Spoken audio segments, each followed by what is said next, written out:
Por lo tanto, tenemos un ejemplo fantástico de la creatividad popular para hacer un uso imaginario metafórico de palabras comunes: gorriones versus halcones. El gorrión pertenece a la cultura oral.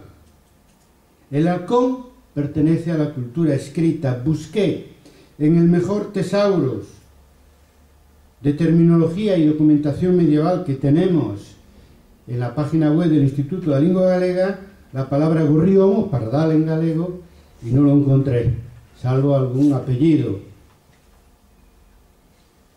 Sin embargo, sí aparece con relativa frecuencia la palabra halcón, falcón. No tanto en los blasones gallegos, tal vez porque no deseaban los caballeros, las casas nobiliarias, verse representados por un animal tan feroz como el halcón peregrino. El gorrión es un ave común, abundante en la Edad Media y hoy en día. Habita en las granjas. Representa probablemente como ninguna otra ave al campesino y a los vasallos. Probablemente esa identidad entre el gorrión y el campesino tenga la influencia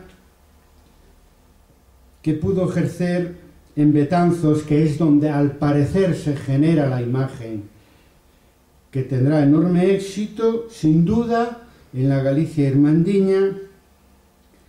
Probablemente, decía, es de la influencia franciscana, que tiene presencia desde finales del siglo XIII en la villa realenga de Betanzos. Sabido es que San Francisco de Asís predicaba a las avecillas más humildes, que identificaba con los más humildes de la tierra. Gorrión versus halcón. El gorrión representa, o puede representar, los humildes, trabajadores del campo, y el halcón es un ave rapaz, es el ave rapaz por excelencia, valiosa, propia de caballeros, símbolo de la caza señorial, símbolo del poder señorial y militar por su agresividad.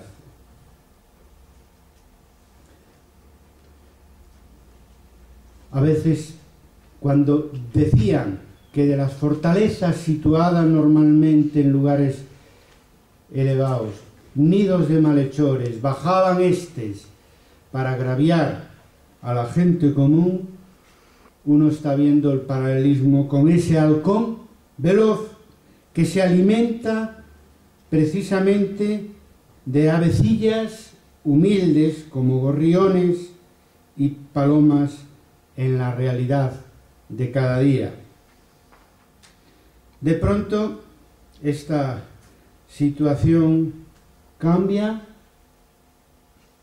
en un plazo probablemente muy breve. Desde el punto de vista histórico, el mundo se vuelve del revés. Las aves comunes persiguen a las aves rapaces. En su tiempo seguro que esto se vio como un ejemplo de lo maravilloso medieval. Pero nosotros, para entender qué pasa o qué pasó, debemos, y con esto termino,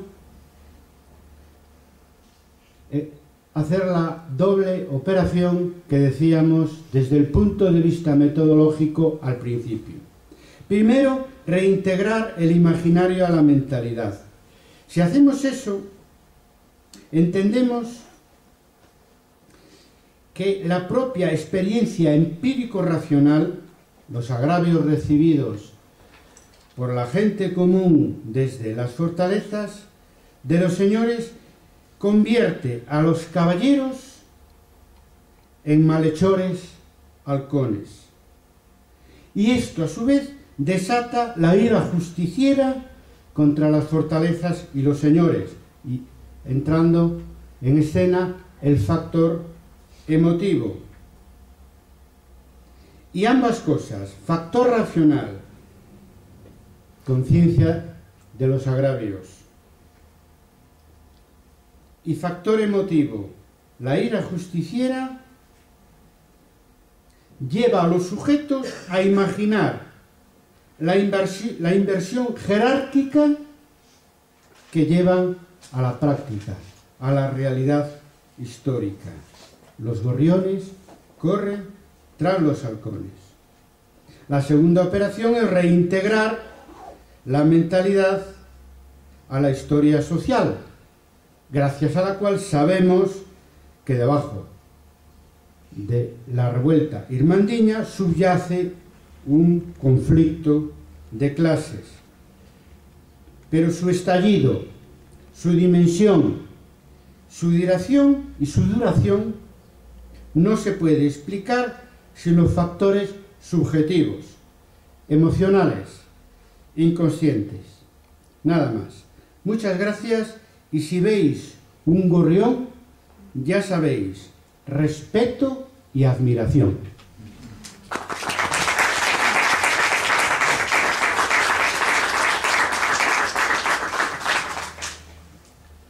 Muchas gracias al profesor Carlos Barros, que nos ha mostrado muy bien, nos va a permitir construir muy bien el espacio de debate y de posicionamiento histórico-teórico de la actividad. Hemos visto cómo es posible ensanchar el concepto de imagen más allá de la imagen física, integrar el medio lo mental. Metodológicamente nos ha también mostrado toda la cuestión del oral escrito, y por último nos ha también enseñado de la necesidad de reintegrar lo mental en la historia para ver las dos caras de la misma y así llevarnos a una historia mixta y una historia global. Abrimos entonces el turno de intervenciones para si alguien quiere hacer alguna consulta o alguna pregunta al profesor Carlos Barros.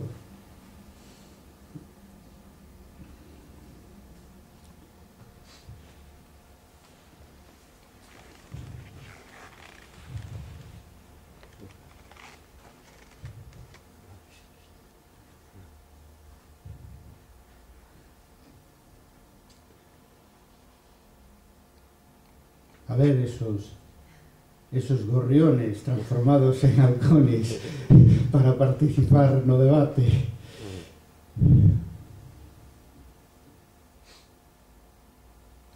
Bueno, te hago yo una pregunta en relación a la integración de lo mental en la historia global, en la historia mixta, ¿no? ¿Cómo crees que esto está sucediendo en la historiografía? Porque, como bien decías, se ha derivado hacia las representaciones, ¿no? Se ha, digamos, fragmentado en exceso y la historia ha abandonado todo este componente mental, donde parece que sí se cita que esa historia de las mentalidades parece que ya no, como que ya no está de moda, ¿no? Que ya está fuera de contexto. O sea, ¿cómo crees que va a evolucionar esa cuestión, ¿no?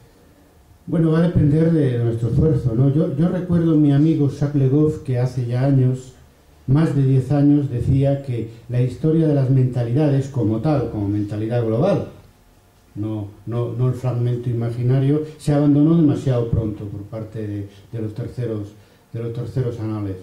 Bueno, lo que se llamó el desmigajamiento de la historia y de la propia escuela de anales, al final correspondía a un proceso general de la historiografía internacional. Es decir, primero la historia tradicional hacía historia política, la nueva historia económica social, después historia de las mentalidades, y la propia historia de las mentalidades se fragmentó a su vez.